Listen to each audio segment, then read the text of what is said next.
Sedih hati ini. Ada sebuah pesantren Jati Diri Bangsa di Kediri, yang didirikan oleh seorang kiai. Pesantren ini disebut dengan pesantren lintas agama. Nama pesantrennya Pesantren Jati Diri Bangsa, dan di dalam pesantren itu meliputi lintas agama. Ya Allah. Hadir dalam pembukaan peresmian pesantren itu tokoh-tokoh agama dari berbagai agama yang ada di Indonesia dan dunia. Hadir pada acara tersebut pimpinan Gereja Kristen Ortodoks Rusia Romo Yohanes yang ingin meninjau bagaimana pembelajaran di pesantren tersebut. Terlepas dari niatan baik pendiri pesantren yang disebut dengan pesantren lintas agama ini, maka kita patut bertanya, apa yang dimaksud dengan pesantren lintas agama? Apa yang akan diajarkan? Kalau pesantren lintas agama ini mengajarkan nilai-nilai kebenaran dari semua agama, peserta didiknya, santrinya dari berbagai agama akan dididik sesuai dengan agama masing-masing, maka suka tidak suka, pesantren ini akan menjadi wasilah terhadap kekufuran, wasilah terhadap keharuman. Al-wasilatu ilal harami muharramah. Segala wasilah menuju kepada perkara yang diharamkan. Nauzubillahi min zalik. Ini bisa menjadi wasilah semakin luasnya kekufuran dengan adanya pesantren lintas agama ini. Ini adalah muharramah. Ini akan mengakibatkan doror pada agama. Ya jelas, ini akan mengakibatkan keabu-abuan, ini akan mengakibatkan kebingungan umat gitu loh. Doror akidah. Padahal menjaga akidah adalah kewajiban negara, menjaga akidah adalah kewajiban individu, menjaga akidah adalah kewajiban para ulama. Dalam Islam, kebenaran hanya satu, kebenaran tunggal, yaitu kebenaran yang dasarnya dari Allah. Al-haqqu mir rabbika fala takunanna minal mumtarin. Dalam Islam, agama yang benar hanya satu, yaitu Islam. Selain Islam, fama ba'dal haqqi illa dhalal. Tidak ada setelah hak, yaitu Islam, kecuali kesesatan. Inna dina indallahil Islam. Sungguhnya agama yang benar diridhoi oleh Allah hanyalah Islam. Wa may yabtaghi ghairal islami dina fala yuqbala minhu wa fil akhirati minal khasirin. Siapa yang mencari selain Islam sebagai agama tidak akan diterima oleh Allah Subhanahu wa taala. Dia di akhirat akan termasuk orang-orang yang merugi. Betul. Ya. Assalamualaikum warahmatullahi wabarakatuh. Persoalan lintas agama di dalam agama Islam itu sudah sangat jelas. Lakum dinukum waliyadin. Untukmu agamamu, untukku agamaku. Maka aneh sekali kalau muncul pesantren lintas agama. Wajar saja ini membuat beberapa para ulama di Indonesia heran dan bertanya-tanya ini maksudnya apa. Saya sudah melihat juga Prof. Zahro itu sudah mengomentari hal ini. Astagfirullah. Pesantren lintas agama ini dijelaskan bahwa pesantren itu ada yang beragama Islam, ada yang beragama Hindu, beragama Kristen, pokoknya terserah agama mereka dan diajari sesuai dengan agamanya masing-masing. Laupun, arbila opung, apa penjenengan mendakwakan agama lain itu dapat pahala? Bukan pahala, tapi dosa. Bahwa kita hargai agama lain, ya. Kita hormati orang beragama lain, ya. Tapi kita sebagai Muslim kok mendakwakan, mengajarkan agama lain, dosa.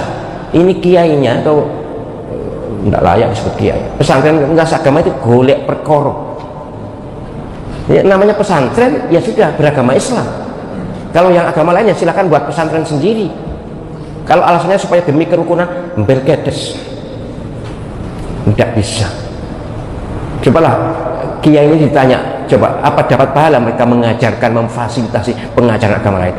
Nabi Muhammad SAW pernahkah seperti itu? Katanya Prof. Zahro, belgedes, nggak bisa. Saya sendiri sebenarnya nggak tahu artinya belgedes itu apa, tapi intinya kita paham yang disampaikan oleh Prof. Zahro bahwa pesantren lintas agama ini jelas adalah sebuah penyimpangan. Dan saya lihat juga Buya Yahya juga sudah mengkritisi hal ini. Kalau pesantren dengan bermacam-macam agama misalnya, ternyata di dalamnya diajari untuk cocok tanam, kan lain cerita.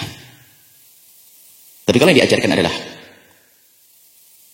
misalnya mencampur adukkan agama, itu malah menyusahkan. Menyuruh orang Nasrani belajar ilmu fikih, orang Buddha belajar ilmunya agama Nasrani, itu bukan hal yang baik, seolah-olah baik. Tidak seperti itu. Kalau membangun toleransi, justru kalau ingin membangun toleransi adalah justru kembali kepada agama masing-masing. Kita sebagai seorang muslim nggak usah diragukan lagi, bahasanya sangat tolerir.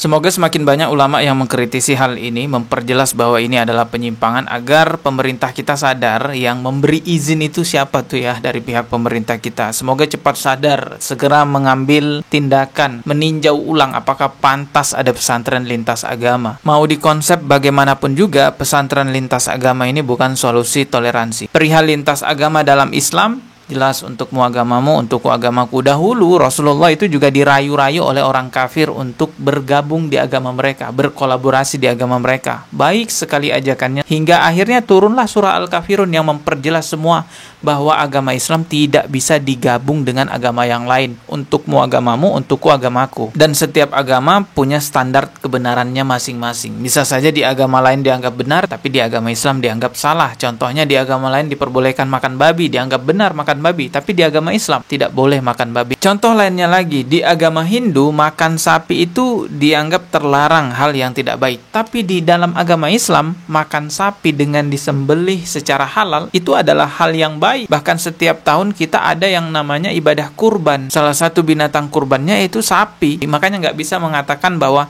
semua agama benar, semua agama sama. Ya nggak bisa, karena beda teman-teman, standarnya beda. Kalau kita mengatakan semua agama benar, berarti kita membenarkan kekufuran, kita membenarkan mereka makan babi, membenarkan perilaku-perilaku mereka yang menyembah kepada selain Allah. Nauzubillahi min zalik. Jadi ini sebenarnya jebakan ya, mengatakan bahwa semua agama benar, semua agama sama, pesantren lintas agama. Ya seolah-olah ini kelihatan toleransi banget, baik banget nih, harmonis banget.